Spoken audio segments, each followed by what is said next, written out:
যেই কথাটি কবি বলেছিলেন, হিসিব নিকাশ নয় যে শুধু, হিসিব নিকেশ নয় যে শুধু হাসরের দিনের পালা, হিসিব নিকেশ নয় যে শুধু হাসরের দিনের পালা, এই জীবনেও সইতে হবে গুনার কঠিন জ্বালা। তুমি যদি গুনাহ করো তাহলে বন্ধু, ভাই বলো, যুবক বলো, বন্ধু বলো, মহিলা বলো, যুবতী বলো, সকলকেই শাস্তি ভোগ করতে হবে। যেমন এখানে একটি শাস্তি ভোগ করার কথার ঘটনা আজকের শোনাচ্ছি, সে হলো সামুদ জাতির ঘটনা। আল্লাহ রাব্বুল আলামিন বলতেছেন, আমি সামুদ জাতির প্রতি সালেহ আলাইহিস সালামকে পাঠাইলাম। এর আগে তাদের একটু বর্ণনা দেই সামুদ জাতি কেমন। আল্লাহ রাব্বুল আলামিন সামুদ জাতিকে নিয়ামত দিয়েছিলেন। কি নিয়ামত দিয়েছিলেন? ওয়াসানুদাল্লাযীনা জাবুস সখরা বিল ওয়াদ। সামুদ জাতি একটি কাজ পারত। সেই কাজটি হলো পাহাড়ের উপত্যকা খনন করে নৈপুণ্য ভাবে, খুব শিল্প আকারে তারা ঘর বাড়ি করতে পারত। সুবহানাল্লাহ বলেন। এটা আল্লাহর নিয়ামত দিয়েছিল তাদেরকে। এই নিয়ামত আল্লাহ রাব্বুল আলামিন তাদেরকে দিয়েছিলেন। আল্লাহ রাব্বুল আলামিন সূরা অন্যত্র বলেছেন, আল্লাহ রাব্বুল আলামিন সূরাতুশ শুআরার ভিতরে বলেছেন, وَتَنْحِتُونَ مِنَ الْجِبَالِ بُيُوتًا فَارِهِينَ। আল্লাহ বলেছেন যে তারা পাহাড়ের মধ্যে নৈপুণ্য শিল্পী আকারে কর্তন করে যে ঘর তৈরি করেছে, এটা জাঁকজমকপূর্ণ। তবে এই বাড়িঘর করার কারণে তাদের মধ্যে ছিল অহংকার। কি ছিল? কথা কন না কেন? কি ছিল? অহংকার। তাহলে অহংকারের কথাটা আল্লাহ সুবহানাহু ওয়া তাআলা এখানে কিন্তু সুন্দরভাবে উল্লেখ করেছেন। এই অহংকারের কারণে এই জাতি কিন্তু ধ্বংস হয়েছে। এই কথাই আল্লাহ রাব্বুল আমিন বললেন, ওয়া ইলা সামুদ আখাহুম সালিহা ক্বালা ইয়া কওমি ইবুদুল্লাহা মা লাকুম মিন ইলাহিন গায়রু। তিনি বলছিলেন, আল্লাহ রাব্বুল আলামিন বলেন, সামুদ জাতির কাছে তাদের ভাই সালেহকে আমি প্রেরণ করলাম। তাদের নবী বলল, হে আমার জাতি, হে আমার কওম, আল্লাহ ছাড়া অন্য কোনো উপাস্য নাই। একমাত্র আল্লাহরই হুকুম চলবে, একমাত্র আল্লাহ রাব্বুল আলামিনের নির্দেশই চলবে। আল্লাহ রাব্বুল আলামিনের পাপ যে কোনটা সেটাও আল্লাহ রাব্বুল আলামিন কোরআন হাদিসে বলে দিয়েছেন। পুণ্যের কথাও আল্লাহ রাব্বুল আলামিন কোরআন হাদিসে বলে দিয়েছেন। এটার একটা সীমারেখা দিয়েছেন আল্লাহ রাব্বুল আলামিন। যারা কোরআন হাদিসের জ্ঞান জানে না তাদের কোনো সীমানা নাই। কথা কন না ঠিক না বেঠিক? অসংখ্য লোক বলে মাওলানা সাহেবেরা যারা পালাজারি গায় এদের সাথে পারে না। পারবে কেন? মাওলানা শব্দের কোরআন হাদিসের সীমারেখা আছে। যারা পালাগান গায়, যারা আজগুবি কথা বলে তাদের কোনো সীমানা নাই। ঠিক না বেঠিক? আল্লাহ কোরআনে বলেছেন, তিলকা হুদুদুল্লাহ ফালা তাকরাবুহা। আল্লাহ রাব্বুল আলামিন কোরআন হাদিসের সীমানা দিয়েছেন। কোনটা খারাপ, কোনটা ভালো, কোনটা মন্দ এর একটা সীমানা আছে।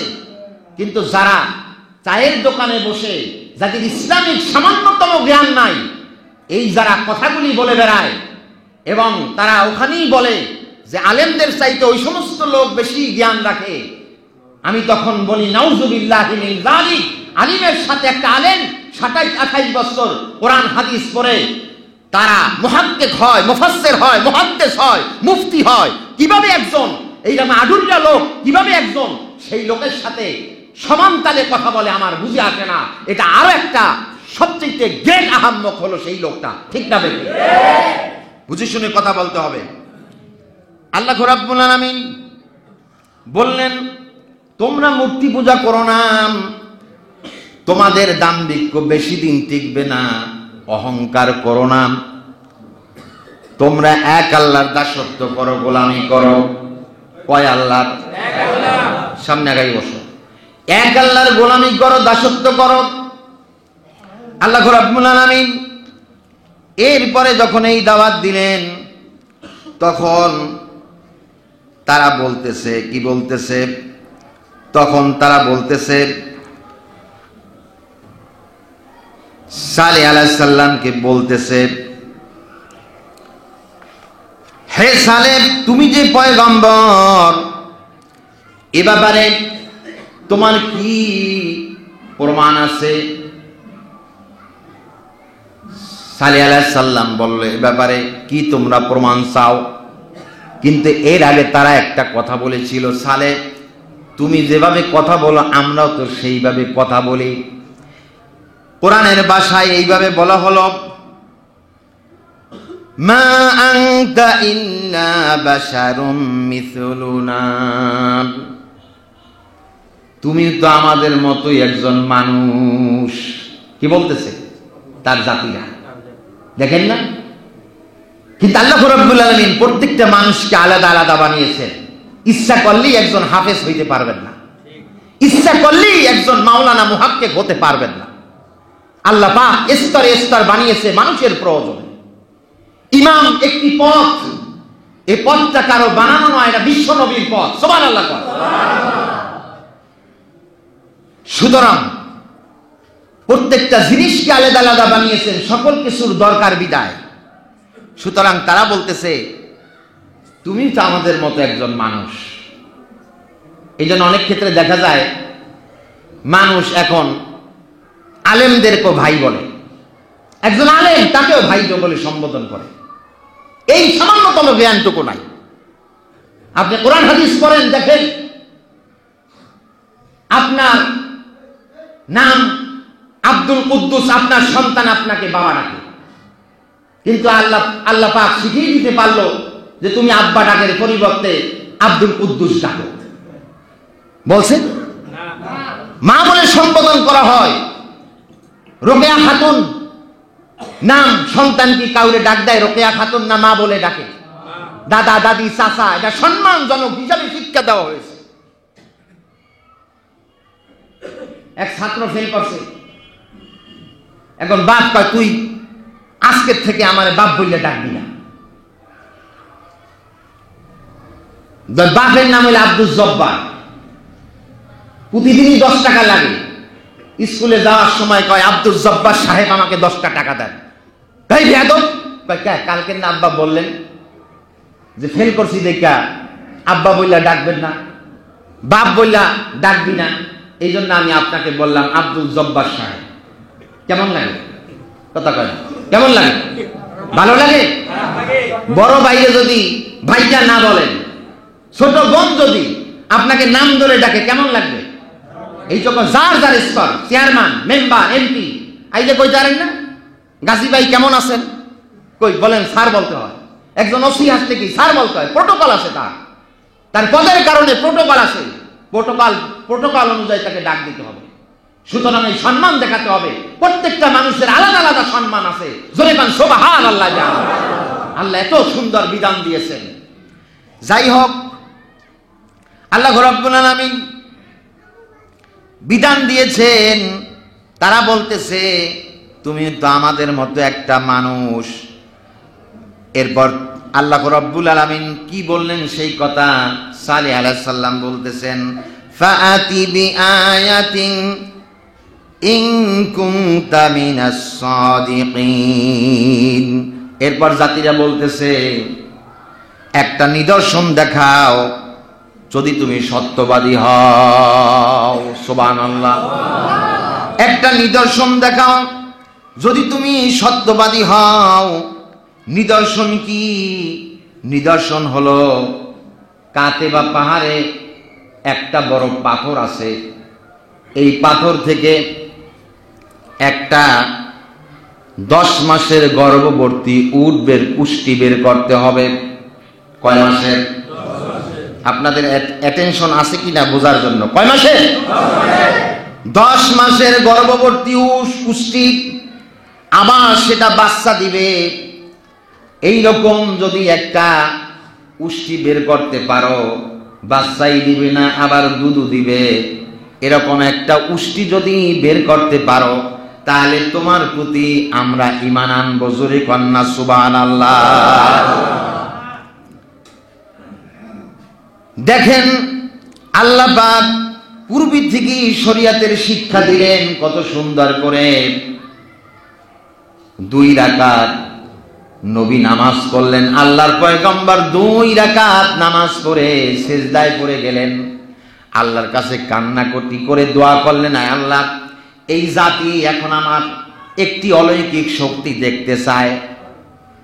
ওই কাতেবা পাহাড় এর যে মধ্যে যে বড় পাথর রয়েছে, ওর থেকে যেন একটা 10 মাসের গর্ভবতী উষ্টি বের হয়, সঙ্গে সঙ্গে যেন বাচ্চা দেয় এবং যেন দুধও হয়। এরকম একটি অলৌকিক ঘটনা দেখার জন্য তারা আপত্তি করেছে। তুমি যদি না দেখাও তাহলে আমি তো মিথ্যাবাদী নবী হয়ে যাব। আল্লাহ বলল, ঠিক আছে, মঞ্জুর করা হলো। অমনি পাহাড় ফেরে 10 মাসের একটি গর্ভবতী উষ্টি বের হলো, আবার বাচ্চাও দিল। জোরে কান সুবহানাল্লাহ। এরপরে আল্লাহর পয়গম্বর বলতেছেন, قد جاءتكم بينة من ربكم, তোমার রবের পক্ষ থেকে এখন তো প্রমাণ এসে গেছে। জোরে বল সুবহানাল্লাহ। প্রমাণ এসে গেছে। সুতরাং এখন এটার ব্যাপারে সীমানা আছে। যেমন ফজরের নামাজ কয় রাকাত পড়বেন, সীমানা আছে না নাই? আছে। আওয়াজ দিয়ে বলেন, আছে না নাই? সীমানা আছে না নাই? আছে। যোহরের নামাজের সীমানা আছে না নাই? আছে। প্রত্যেকটা নামাজের সীমানা আছে। আপনাকে বুঝতে হবে প্রত্যেকটা নামাজের সীমানা আছে। খালি দাম্ভিকের সাথে ইবাদত করলেই হবে না। যেমন ওই নামাজের সীমানা রক্ষা করতেছেন, তেমনি ভাবে আপনার চলনের একটা সীমানা আছে, কথাবার্তার সীমানা আছে। আপনি মানুষের সাথে আচার ব্যবহার কেমনে করবেন, সীমানা আছে না নাই? আছে। আপনি মা বাবার সাথে কিরকম কথা বলবেন, সীমানা আছে না নাই? আছে। আপনি মুরব্বীদের সাথে কিভাবে কথা বলবেন, সীমানা আছে না নাই? আছে। পাপের কারণে সীমানা হারিয়ে গেছে। যখন আমাদের মধ্যে শক্তি থাকে, বল থাকে, ক্ষমতা থাকে, তখন আর সীমানা খোঁজে না। ঠিক দাবি, তখন আর সীমানা খোঁজে না। অহংকারের কারণে, ক্ষমতার কারণে, টাকা পয়সাওয়ালা হওয়ার কারণে তার চোখে পর্দা পড়ে যায়। তখন সামনে দেখে শুধু ক্ষমতা আর টাকা পয়সা, অন্য কিছু না। ঠিক না বেঠি? সীমানা আছে, এই সীমানা তখন রক্ষা করে না। ওই যে কালেন বলছিল, উনি ওয়াজ করে বগুড়া, তো 2 বন্ধু একটু ঝগড়া হয়েছে। ঝগড়া হওয়ার পর তার একটু দল খুব ভারী। যে বন্ধু তার দল ভারী না, তার এরকম কোনো ক্ষমতা নাই। 10-12টা হোন্ডা নিয়ে আইসা বলতেছে, খালি বগুড়ের দা ঘুরে আইয়েই তোরে সাইজ করবো। কি কয়? কথা কয় না। বগুড়ের দা ঘুরে আইয়েই ওরা সাইজ করবে। ক্ষমতা, এই যে ক্ষমতার কথাই কইতেছি আমি। সাইজ করবে, সাইজ আর কি করবে? এরপর কয়, তোরা যা, আমি একটু বগুড়ের দা ঘুরে আসি। বন্ধু বান্ধব পাঠাইতেছে সবাই। আর হ্যাঁ, হোন্ডা চালাই যাইতেছে। তো এক ধরনের ওই দেশে বটবডি বলে আর কি, এগুলি টমটম বটবডি যেটাই বলেন, ওই ব্রেক আর রক্ষা করতে পারে নাই, এটার উপরে দিয়ে উঠাইতেছে। হাত পা সব ব্যান্ডিজ। হাসপাতালে চিতেইয়া শুয়ে রয়েছে। এখন এই যে বন্ধুকে থ্রেডিং দিয়ে গেছে যে সাইজ করবে, আবার ½ কেজি আঙ্গুর নিয়ে দেখতে গেছে। কয় কেজি? ½ কেজি আঙ্গুর নিয়ে দেখতে গেছে। কথা কইতে পারে না, সব ব্যান্ডিজ। এখন 3-4 জন ডুইকা হয়, এইরামের মুখ পচে এরকম খোঁচা দে। এই মুখটি দিতে কইছিলি সাইজ করবি, কই কত? ডাক্তারের আই কয়, ও কি করেন? না না না না, আমি আঙ্গুর ফল দিয়েছি তো। ওই হা করে না, এটা হা করাই ওরে। দেখছেন কত বড় শয়তান, হা করায়। ওরে কইতে চাইতেছে কথাটা এখন পাও লড়ে না হাতও লড়ে না, এরকম খোসে, খালি খোসে, পাও লড়ে না হাতও লড়ে না, সাইজ করে কথা বলার শক্তি হারিয়ে গেছে। এই জন্য খালি অগুতা মারে, যেই মুখ দিয়ে কইছস এই মুখটা এখন কথা কস না কা, এবার গুতাইয়া মুখ ফাঁক করিয়া দুইটা আঙ্গুল ঢুকাই দিস, ঢুকাইয়া চলে গেছে। আরে ক্ষমতা, ক্ষমতা, ক্ষমতা যদি প্রয়োগ করেন, ক্ষমতা, দ্বন্দ্বউলা, শিক্ষা দীক্ষা, এগুলি আল্লাহ রাব্বুল আলামিন মানুষকে দেয় পরীক্ষার জন্য। জোরে কন্যা সুবহানাল্লাহ। এগুলি হলো নিয়ামত। এই নিয়ামত ভোগ করার সীমানা আছে, সীমানার বাইরে যেতে পারবেন না। এরপরে যখন এই কথা বলল, সীমানা দিয়ে দিল, এটা আল্লাহর উষ্টি। আর যে উষ্টি, দুনিয়ার মধ্যে যে সমস্ত উষ্টি আছে সেইগুলিও আল্লাহর উষ্টি, তবে এটা আল্লাহর একটি স্পেশাল উষ্টি। জোরে কন্যা সুবহানাল্লাহ। এটা যেহেতু মুজিজার উষ্টি, তাফসীর ইবনে কাসিরের মধ্যে আছে আল্লাহ রাব্বুল আলামিন এই উষ্টিকে 4000 বছর পর্যন্ত রেখেছেন। জোরে কন্যা সুবহানাল্লাহ। 4000 বছর এই উষ্টি ওই পাথরের মধ্যে অবস্থান করছিল। জোরে কন্যা সুবহানাল্লাহ। এরপরে নবীজি সীমারেখা দিলেন, আল্লাহর পয়গম্বর হযরত সানি আলাইহিস সালাম সীমানা দিলেন, হাদিহি নাকাতুল্লাহি লাকুম আয়াতান ফাযারুহা তাআকুল ফি আরদিল্লাহি ওয়া লা তামাসসুহা বিসুইন ফায়াখুযাকুম আযাবুন আলীম। বললেন এটা হলো আল্লাহর উষ্টি, তোমাদের জন্য নিদর্শন, তবে এ ব্যাপারে তোমরা সতর্ক থাকো। কি সতর্ক থাকবে? এটাকে জমিনের মধ্যে, আল্লাহর যে জমিন রয়েছে এতে তোমরা খেতে দিবে, এটাকে মন্দভাবে স্পর্শ করবে না, খারাপ নিয়াইতে স্পর্শ করবে না, তাহলে তোমাদেরকে কঠিন শাস্তি ভোগ করতে হবে, তোমাদের কঠিন শাস্তি ভোগ করতে হবে বা স্বাদ গ্রহণ করতে হবে। যদি এটাকে অন্যায়ভাবে তোমরা যদি কোন রকমের খারাপ নিয়াইতে, পাপের নিয়াইতে এটাকে যদি তোমরা কিছুই করতে যাও, তাহলে তোমরা আল্লাহর পক্ষ থেকে শাস্তি ভোগ করতে হবে। এই দ্বারা ফতোয়া হলো, ঘটনা শুনলেই হবে না, এটা দ্বারাই প্রমাণ করে প্রত্যেকটা জিনিসের সীমানা আছে, এর বাইরে যাওয়া যাবে না, এর বাইরে গেলেই সমস্যা। লবণ তরকারির মধ্যে একটু যদি বেশি দেওয়া হয়, তাহলেই সেই তরকারিটা ভালো লাগে না। শরীয়তের সীমানা আছে। এখন কিছু কিছু যুবক হয়েছে শরীয়তের সীমানা মানতে চায় না, বিপদ। ওই যে একটু আগে যে বিপদের কথা বলছিলাম, তাহলে তারা কি করলো? তারা এই সতর্কবাণী মানলো না, সতর্কবাণী মানলই না, বরঞ্চ তারা কি করতে লাগলো? তারা তখন তাকে হত্যার পরিকল্পনা করলো। কয়জন হত্যার পরিকল্পনা করেছিল? 9 জন। কয়জন? 9 জন। তবে একটি ফাঁকের কথা হলো, এই আল্লাহর উষ্টি যখন বের হয়েছিল, জুন্দু সহ 4000 লোক ইমানদার হয়েছিল। জোরে কান সুবহানাল্লাহ। 4000 প্রায় মুসলমান হয়েছিল।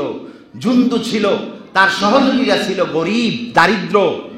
আর যারা অহংকারী, হটকারিতা, সমাজের নেত্রী, নেতা এবং নেত্রী, স্থানীয় ব্যক্তিরা যারা দাম্ভিক্য করত, তারা ঈমান আনে নাই, বরঞ্চ তারা এই উষ্টির বিরুদ্ধে লেগে গিয়েছিল। কিন্তু সময় কম, এই সময় কমার কারণে আমি সংক্ষেপ কয়টা কথা বলে এই আলোচনাটা শেষ করব। তখন তারা কি করল? তখন তারা 9 জন এটাকে মারার জন্য চেষ্টা করলো। কয়জনে? 9 জনে। যে কথা আল্লাহ কোরআনে বলতেছেন, প্রত্যেকটা রেফারেন্স রয়েছে। সূরা নামলের 48 নং আয়াত। আল্লাহ রাব্বুল আমিন বলেন, ওয়া কানা ফিল মাদিনাতি তিসআতু রাহাতিন ইউফসিদুনা ফিল আরদি ওয়া লা ইউসলিহুন। আল্লাহ রাব্বুল আমিন বলতেছেন, এই শহরের মধ্যে ছিল 9 জন ফাসাদকারী। কয়জন? ফাসাদ সৃষ্টিকারী লোক আছে না নাই? কোরআনেও বলতেছে সংখ্যায় ছিল কম, কিন্তু ফাসাদকারী সৃষ্টির লোক দেখবেন কম, আর নিরীহ মানুষের সংখ্যা বেশি। ঠিক না বেশি? এরা 9 জন ছিল, তারা সংশোধন হতো না। কিছু লোক আছে যত ইসলামের কথা বলেন সংশোধন হয় না, কারণ পাপ করতে করতে আর কলমের ভিতরে মরিচিকা ধরে, তখন ভালো কথা সে শুনতে চায় না। ঠিক না বেটি? এরপর দেখেন, কম সময়ে কম কথা বলে আমি শেষ করে দিতেছি, সেটি হলো এরপরে যখন এই অবস্থা হয়ে গেল, 9 জন সলাম পরামর্শ করলো, এর মধ্যে ইদার ছিল প্রথম নাম্বার শয়তান। এরপর দিল মিসদাম, এও একটা শয়তান। 2 শয়তান আর 7 জন, হইছে কয়জন? 9 জন। 9 জন মিলে উটকে হত্যা করার পরিকল্পনা করলো এবং হত্যাও করলো। এই হত্যা করার পর এরপর যখন তার সাথে ওই যে বাচ্চাটি ছিল, সেই বাচ্চাটি দৌড় মারলো। দৌড় মারার পর 3টি আওয়াজ করেছিল। কয়টা? কয়টা? আরে কথা কন না। 3টা আওয়াজ করছিল। এটা ব্রেনে ঢুকানোর জন্য আমি বলতেছি, 3টি আওয়াজ করেছিল। 3টি আওয়াজ করে কাতে বা পাহাড়ে চলে যাইয়া ওই যেই পাহাড়ের মধ্য থেকে তার মা বের হয়েছিল, ওই পাহাড়ের মধ্যে চলে গেল। জোরে কান্না সুবহানাল্লাহ। এই উষ্টিটা যেমন, এই উষ্টিটা আদম আলাইহিস সালাম যেমন মা বাপ ছাড়া সৃষ্টি হয়েছে, এই উষ্টিটাও মা বাপ ছাড়া সৃষ্টি হয়েছে। জোরে কান্না সুবহানাল্লাহ। এই জন্য এটাকে আল্লাহ পাক নিজের উষ্টি বলেছে। এই জন্য কোরআনের 7 জায়গায় আল্লাহ পাক নিজের উষ্টির বলেছে, কারণ আদম আলাইহিস সালাম যেমন মা বাপ ছাড়া সৃষ্টি হয়েছে, আর এই উষ্টিটাও মা বাপ ছাড়া সৃষ্টি হয়েছে। আরেকবার বলেন সুবহানাল্লাহ। তাহলে 3টা ডাক দিয়ে কাতেবা পাহাড়ে গিয়া ওই পাহাড়ের মধ্যে লুকিয়ে গেছে। সালি আলাইহিস সালাম চলে এসেছে। সালি আলাইহিস সালাম বলতেছে, কি হয়েছে? উষ্টি কর্তন হয়ে গেছে।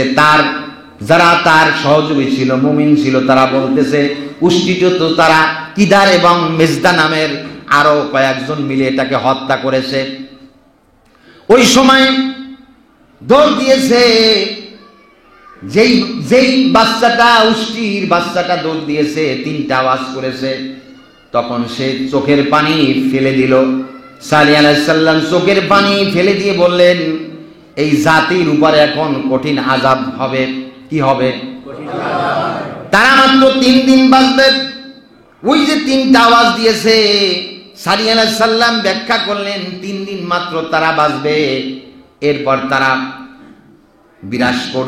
বৃহস্পতিবার হলুদ বর্ণ হয়ে যাবে, শুক্রবার দিন তারা লাল বর্ণ হয়ে যাবে, এরপরে শনিবার দিন তারা কালো বর্ণ হয়ে মারা যাবে। 3টা বর্ণ হবে। কটা? 3টা বর্ণ হয়ে মারা যাবে। যে কথা আল্লাহ রাব্বুল আমিন কোরআনে বলে দিলেন, আর যে কথাটা সালি আলাইহিস সালাম তার জাতিকে বললেন, কি বললেন? ফাকারুহা ফাকালা তামাত্তাউ ফি দারিকুম সালাসাতা আইয়াম যালিকা ওয়া'দুন গায়রু মাকযুব। আল্লাহ পাক বলতেছেন এই কোরআনে সেই অনেক আগের ইতিহাস, অনেক আগের সত্য ঘটনা, সেটা বলে জাতিকে সতর্ক করা হচ্ছে যে তারা যখন কর্তন করলো, তখন সালেহ আলাইহিস সালাম সেই জাতিকে বললেন, সামুদ জাতিকে, 3 দিন ভোগ করে নাও জীবন। কয়দিন? 3 দিন। আর এই ঘটনা অসত্য হবে না, এই ঘটনা কখনো মিথ্যা হবে না, ভোগ করো। ঠিক 3 দিন তারা ভোগ করলো। অবস্থা প্রথম দিন দেখলো অবস্থা বেগতিক।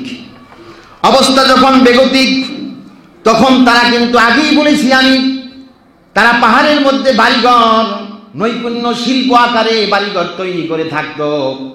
এরপর সালেহ আলাইহিস সালামকে জিজ্ঞাসা করলো, কিভাবে আমরা শেষ হয়ে যাব, কিভাবে আমরা ধ্বংস হয়ে যাব, কিভাবে আমরা শেষ হয়ে যাব? তখন তারা বলল, কিভাবে শেষ হবা? শোনো, তোমাদের এই পাপের কারণে ধ্বংস হয়ে যাবা, শেষ হয়ে যাবা। পাপের কারণে ধ্বংস হবা, শেষ হবা, সেটা হলো আমি যে সতর্কবাণী দিয়েছিলাম সেটা তোমরা মানো নাই। এই জন্য তোমরা এখন 3 দিন ছাড়ার বেশি সময় ভোগ করতে পারবা না। প্রথম দিন দেখলো কথা মিলে গেছে, সবাই হলুদ হয়ে গেছে, এই কাজ তারা করছে, কিন্তু সমাজের কেউ বাধা দিয়েছিল না।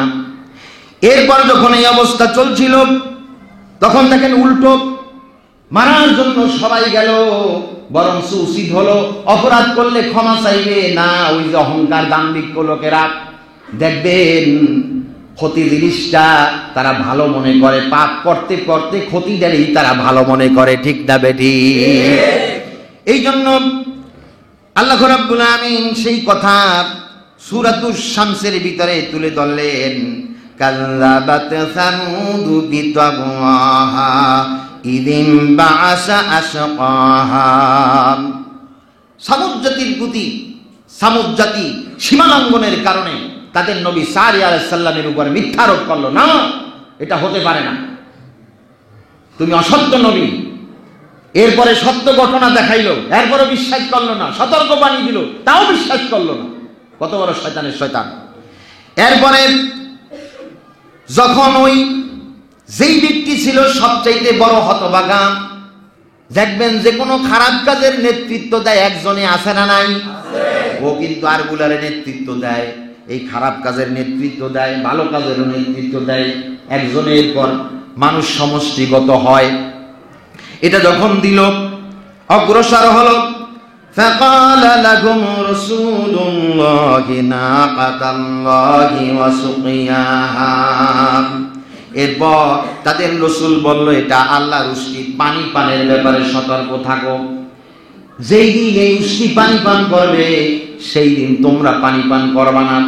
তোমাদের যে সমস্ত জীবজন্তু প্রাণী আছে এরা অন্যদিন পানি পান করবা। কারণ আল্লাহর উষ্টি যখন পানি পান করে কূপ থেকে সব পানি নিঃশেষ হয়ে যায়, তখন পানি কোথায় পাইবেন? তখন আল্লাহ রাব্বুল আলামিনের কাছে নবীজি বললেন, সালেহ আলাইহিস সালাম বললেন, পানি তাহলে কিভাবে পাবে? আল্লাহ পাক বললেন, সালেহ কোনো টেনশন নাই, চিন্তা নাই, ওইটার যে দুধ হবে সবাই ঘরে ঘরে কলসি ভরে ভর্তি করে দুধ নিয়ে যাবে, ওই দুধগুলি খাইলে পরে তারা আর তৃষ্ণার্ত হবে না। এরপর যখন এই অবস্থা চলছিল, মিথ্যারোপ করছিল, তখন তারা বলছিলেন, কি বলছিলেন? এটাও তারা মিথ্যা বলল যে না, এগুলো সব বানোয়াট কথা। ফাকাল্লাবুহু ফাকারুহা। এরপর তারা তাকে মিথ্যারোপ করে এই উষ্টিটিকে কর্তন করলো। করছে কি করে নাই? এটা সীমানা দেওয়া হয়েছিল না, এটার সাথে খারাপ ভাবে কিছুই করবা না। এরপরে আল্লাহ রাব্বুল আলামিন ফাদামদামা আলাইহিম রাব্বুহুম বিযামবিহিম ফাসাওয়াহা। এরপরে তাদের উপরে তাদের রবের পক্ষ থেকে এই পাপের কারণে তাদের উপরে শাস্তি আসলো, এমন শাস্তি আসলো যে তারা একাকার হয়ে গেল। যে এই জাতি যে ছিল এটা মনেই করলো না যে এই জাতি এখানে ছিল, এরকম শাস্তিটা দেওয়া হয়েছিল। আল্লাহ রাব্বুল আমিন বলেন, ওয়ালা ইয়াখাফু উকবাহা। কিন্তু আল্লাহ রাব্বুল আলামিন যেই শাস্তি দেয় এ ব্যাপারে কোনো চিন্তা করে না, যে শাস্তি দিলে আমার এইটা হয়ে যাবে ওইটা হয়ে যাবে, এইরকম চিন্তা করে না। একজন রাষ্ট্রপ্রধান আর একটা রাষ্ট্রের প্রতি হামলা করলে চিন্তা করে কি জানি হয়, একটা র্যাব আর একটা পুলিশের উপরে আক্রমণ করলে চিন্তা করে কি জানি হয়, আমার চাকরি যায় কিনা, এই টেনশন করে কি করে না? কিন্তু আল্লাহ রাব্বুল আলামিন কোন জাতির উপরে যখন শাস্তি দেয় এই টেনশন আল্লাহ করে না। সুতরাং পাপের শাস্তি আমাদের ভোগ করতে হবে।